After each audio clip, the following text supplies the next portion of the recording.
I have recently turned 25 years old and my investment portfolio is also at an all-time high of £62,000. In this video, I'm going to share 5 specific ways that I've essentially built my portfolio over 5 years from zero to over £60,000.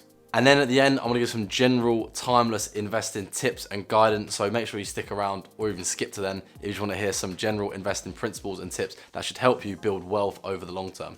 First of all, before I get into number one, which is my workplace pension, it's worth saying, on one hand, I know that a lot of people at my age have larger investment portfolios, and that's obviously great. On the other hand, I know that people have a lot smaller investment portfolios or haven't started investing yet. And this isn't to boast or to brag or to show off, it's just to be transparent about my investments. And if you follow me for a while, I always share what I invest into, how my investments have grown over time. And this is just another video to hopefully be helpful and transparent. One more thing before I get started, if you do enjoy this video, smash the like button, drop a like down below, it lets me know you've enjoyed the video. Number one is workplace pension. I automatically got rolled into a workplace pension when I done a placement year in 2017, and workplace pensions are literally one of the biggest and best wealth hacks, but people often don't take advantage of them. For me personally, I get a 6% match. So if I put 6% of my gross salary into my workplace pension, my employer automatically contributes another 6%. So of course I can't access that money until 30 plus years time,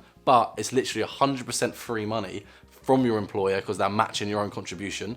Your own contribution is gross, so you're avoiding some income tax. And because it's locked away until retirement age, you can't access it for decades, so you literally can't touch it, and it's gonna hopefully grow steadily over time. Hey, that's pretty good. If you get an employer match, definitely take advantage of it. Definitely match up to whatever they will match. Some of them are a lot more lucrative than 6%, and if you get more than 6%, that's very lucky. Definitely take advantage of it. But it's also important here to get access to your pension, get your login details, which you can do either from HR at your work or from the actual pension provider. Log in, get the details, get access to it, and see what it's being invested into. For me personally, my pension was in a high fee fund, and I switched it to a low fee global fund. So hopefully I'll get better returns and pay a lower fee over the long term because of that change that I made when I first got access to my pension a few years ago. Number two is a stocks and shares ISA, which I started in 2018.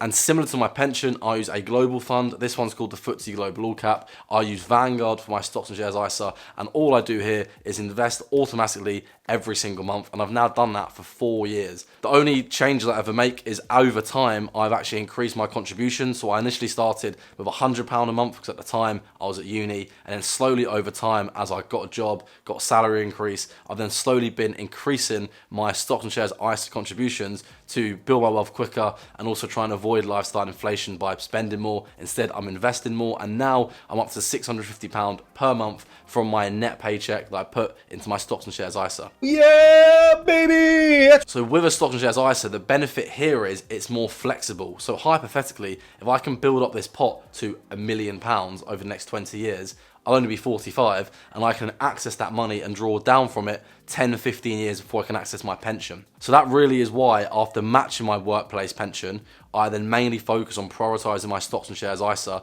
And if at one point I could max out the £20,000 ISA allowance, that's when I then go back to my workplace pension. Although unfortunately, I have not maxed it out in any tax year yet.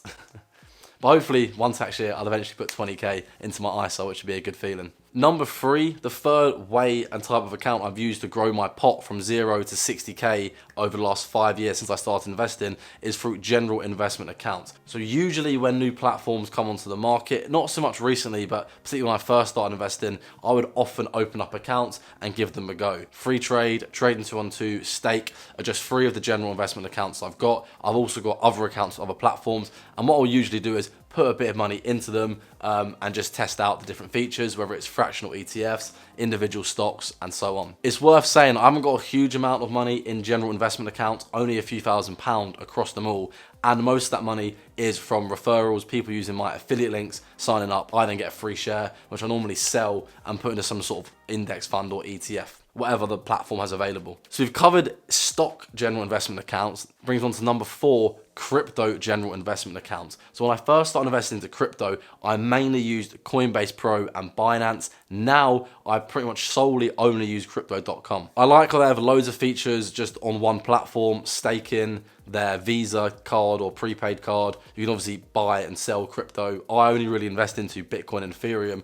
and obviously most platforms have those, but the fact they have those other features makes it appealing to me, and yeah, that's the platform I use to buy crypto. I originally started investing into crypto regularly on a regular basis from about May or June 2020, so it's been about 2 years now, and over time have built up my pot. I hold a majority offline in my Ledger Nano X wallet. Obviously the famous saying, not your keys, not your coins. There's always different hacks and breaches. You can never be sure. So for me personally, any money I'm not staking or doing something with on crypto.com, I generally try and keep it offline on my Ledger Nano X, especially if it's a significant 4-figure plus sum, because then it's under my control, and if I lose it, it's my own fault. I'm not subject to a platform going bankrupt or being hacked or anything like that. Safety first, fashion second. But obviously I was quite fortunate with crypto because I invested into it at quite a good time before there was a huge boom towards the end of 2020 and then 2021. But my strategy remains the same. I still invest little and often into it, £25, £30 here and there into Bitcoin and Ethereum, and will carry on doing that going forward. But this has helped me propel my portfolio from where it was a few years ago to get to 60k, as crypto now makes up roughly £10,000 of my portfolio. To the moon. Number 5, finally, and this is a recent addition, and this is a SIPP, or a self-invested personal private pension. I've also made a video on this that I'll link somewhere up the top, but this essentially is a great way for me to extract money from my company, making money simple, and get it into my own hands and put it into investments in a tax efficient way. If I take a salary or dividends from the company, I will pay some sort of tax, generally speaking, whereas if I pay into a SIPP, it's good for me because it's an allowable expense for the company, and I also then get that money in my SIPP, which I can then invest. And of course, just like my workplace pension, just like my stocks and shares ISA, that money is in a global fund. Another one. Another one. Another one. In a FTSE Global All Cap, once again, the same as my stocks and shares ISA. And the platform I use for my SIPP is also, once again, Vanguard, same as my stocks and shares ISA. And it's probably worth pausing here for a second and just saying, as you can probably tell, the large majority of my money is in global funds, and that is split between my stocks and shares ISA and my 2 pensions. But with my SIPP, I now put roughly £400 a month into it, and as I said, it's tax efficient from the company point of view as well, and it's good from a personal point of view because it's increasing my own investment portfolio. That pot I started earlier on in the year, and it's now over £2,000, so also contributing a decent amount to my total 60k portfolio. That wraps up the 5 main ways that I built my wealth from 0 to 60k at 25 over the last 5 years. I hope that's been helpful, and hopefully you can use some of that advice and some of those tips to get you started and build your own investment pot. Now I want to give a few bits of knowledge that hopefully can help you on your investing journey going forward. Let's try and make them quick fire. Number 1, workplace pension. If you get an employer match up to the maximum, it's literally free money. Number 2, the earlier you can get started, the better. Even with small amounts, £10, £100, because of compound interest, and that money will compound for decades to come. Number 3, time in the market is the most important thing when it comes to investing. If you want to try and time the market, you've got to predict the high to sell, then the low to enter back in. It's impossible to do.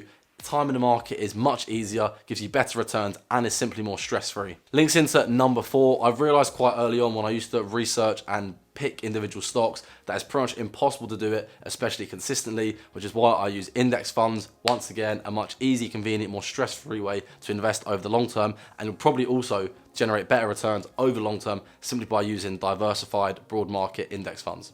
Knowledge. 5, I think, automation is a great hack. It's probably my number 1 personal finance tip. The more you can automate, especially when it comes to investing, the better, because even if you're going to be doing exams, you're on holiday, whether you're doing working, your money is still being invested and taken from your current account and put into investments every single month. Number 6, contributions. Your own money, your own contributions are the most important thing, especially in the first decade of investing. The most important thing is getting money in the market and getting it working, which leads into number 7, reinvesting all of your dividends. And this is where accumulation funds rather than income funds are helpful, because accumulation funds reinvest all the dividends automatically. Over the long term, dividends account for about half of the gains from the stock market and capital growth for the other half. So if you don't reinvest your dividends, you're literally missing out on potentially half the gains you could be getting. And finally, I'll leave it on this one, sort of linking everything together. patience and time in the market, plus your own contributions, is what will generate you long-term wealth. We spoke about your own contributions, but with patience, ignore the media noise, buy and hold, carry on investing no matter what, preferably automatically, and over the long term, you will generate long-term wealth. That's a lot of damage. I hope this video has been helpful. Thank you for watching if you've watched to the end. If you have enjoyed it, drop a like on the video, subscribe so you don't miss any future videos, and I'll see you in the next one.